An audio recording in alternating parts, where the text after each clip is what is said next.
So yo, bruh. So after I just got up to go, waking up and I'm like, man, what am I gonna feed these kids? I don't know. I know they burnt out on Eggos and it's only so much you can get at the store for bang for your buck. All the prices going up in the store. And we went to the grocery store and everything is closing down. So walking through the store that I like to go to, it's empty, everything must go. Store is closing, 15% off. Y'all about to be in a food desert, basically. Once Randall closes, is the Kroger across the street gonna close. We all gonna have to basically go to Target and Walmart for all our groceries, bro. And y'all know how that go. The value, the quality of the food gonna go down, and then the prices gonna start going up because they cornered the market. And so it's hard enough just being a parent figuring out how am I gonna feed my kids, where we gonna get the food from, how can we get the most bang for my buck. And man, it stresses you out.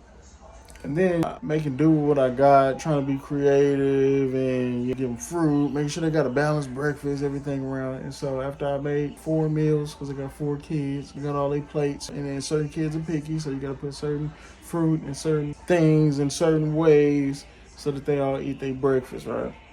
And so it's my oldest, my 10-year-old, he's walking with his plate of breakfast.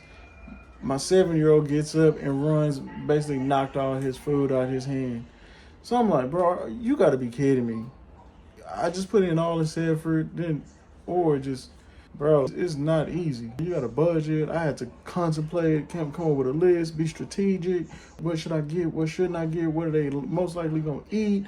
Then, trying to get the most bang for your buck. I found some change because, hey, we all, man, I ain't gonna put everybody into it, but hey, this is a paycheck society. So I just paid my rent. So I'm just trying to get through the next few days before I get paid, you know what I'm saying? So we can get back to what we're doing. And I've been personally making different financial decisions to be more strategic in how I pay my bills.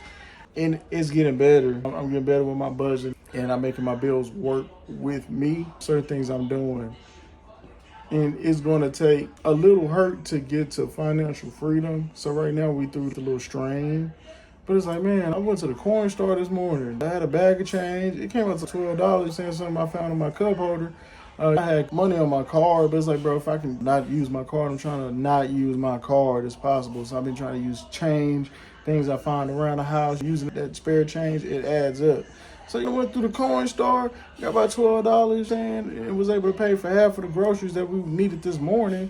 And you knocked it. So I ain't gonna lie, it put me in a rut. I was in my feelings, man. It was almost like a breaking point. You looking around as a parent, you raising children in this type of climate. As I'm loading my kids into the van, this gentleman, he approached one of the, and I'm only saying race because it matters in this case, but it was like a Hispanic man, bro. It was like a Hispanic cart attendant.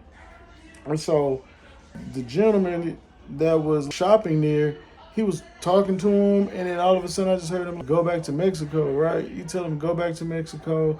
He walks off with his card, and as the lot attendant is trying to get the card back from him, no, I got it. And he walks all the way to the front of the building to put the card in, and he had a cane, and it's just like, man, it just puts you on edge. And I'm looking at him like, bro, don't say anything my direction. I got kids with me, and my kids don't need to be exposed to any kind of craziness like that.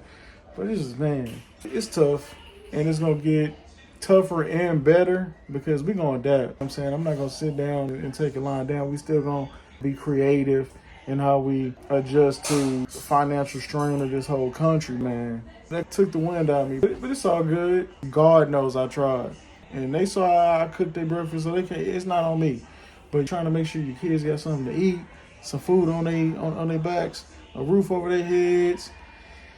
It's this, man, the rich people don't want to let go of that money, man. They ain't trying to spread the wealth, man. Jobs are going away. I went to Taco Bell about 2-3 weeks ago, and it was AI taking my order. Like, I can't even get a side gig at the Taco Bell, the Jack in the Box. Everything is automated now. Hey, I'm going to get a little side gig. Main job ain't working. Bruh. Then I just watched this thing on squatters.